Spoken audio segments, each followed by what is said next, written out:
Paragraph 11. Look at the heading. The heading gives you a hint about what the section is going to be about. It says, "Look out." The terror had begun 11 days before the attack on Joseph Dunn on a New Jersey beach 75 miles south of Cliffwood. Charles Besant, a 25-year-old from Philadelphia, was visiting the resort town of Beach Haven. He and his parents and sisters were staying at one of the elegant hotels that lined the beach, and Charles was heading into the ocean for a swim with his pet dog. Charles and the dog swam out into the ocean, and then, strangely, the dog turned and paddled quickly back toward the shore. Charles calls to the dog, but it was already back on the beach, shaking the salty water from its brown fur. Flip the page.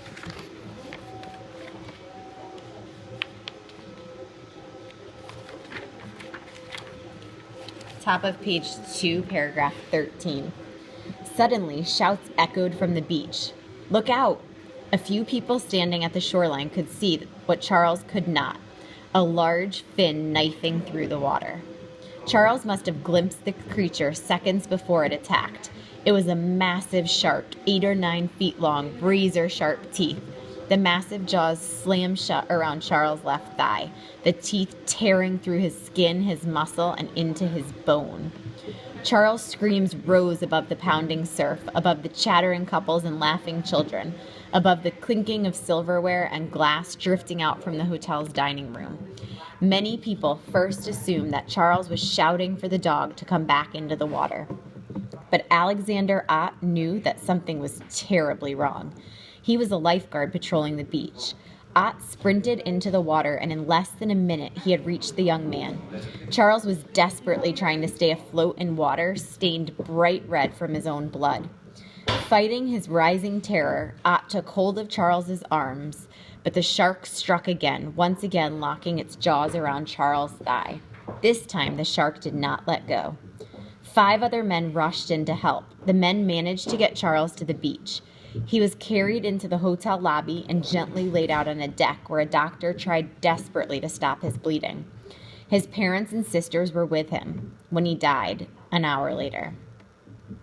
The dozens of people who witnessed the attack on Charles Van Sant had no doubt about what had happened. He had been bitten by a shark.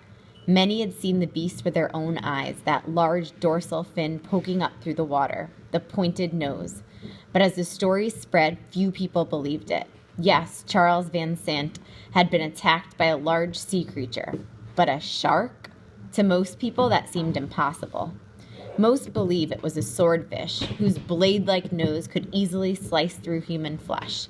Another possibility was a snapping turtle, a giant reptile armed with jaws powerful enough to snap a human bone in half. Only a few newspapers reported the incident, and some stories didn't even mention the word shark. "Man dies after attack by fish" was the headline of a short article that appeared in the New York Times on July 3rd. Why did people have such doubts? Right now, look at your do now questions. Answer questions 1 through 4. Remember, you want to try to earn that bandage today for your survival kit. Be focused and annotate the questions as you answer them. Label your close confusers.